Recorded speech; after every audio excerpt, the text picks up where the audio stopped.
Now, you wrote in the article that the registration process was quite an onerous one. What is the registration process like? Well, it's quite an in-depth question to answer. Currently, registration takes an inordinate amount of time, and one must jump through a variety of hoops. If you meet, first and foremostly, there's specific regulatory pharmacists who need to be employed in order just to fill out the technical documentation and the dossiers that need to be submitted. Now, that in itself has a very limiting influence on who can and cannot play in this field of complementary medicines. The analogy used by the Health Products Association is, if we use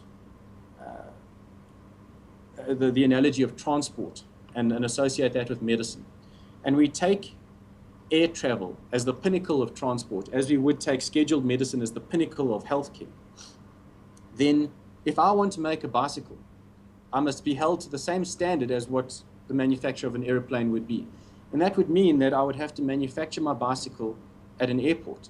I would have to keep it in a hangar. It would have to be designed by an aeronautical engineer. And for safety reasons, oxygen masks would have to deploy from my bicycle helmet. All of which make my bicycle impractical and unaffordable to the average man who would want to use it.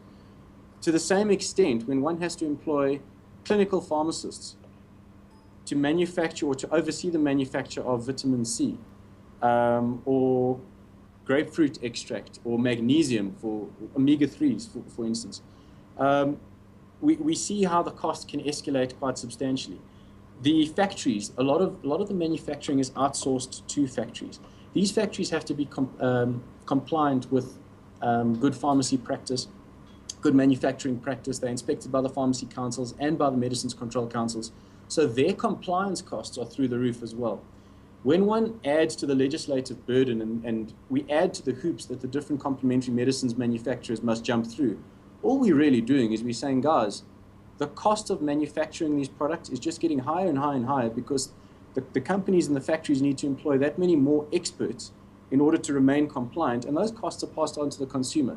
Now, that has two effects. Number one, it's detrimental to the economy because you're paying so much more for the same product that you paid for yesterday. Number two, a lot of those products won't sell in sufficient numbers. They become unviable to produce, and they're going to drop off the market, which means there's less variety on the shelves and less jobs ultimately at the end of the day when some of these companies have to close down.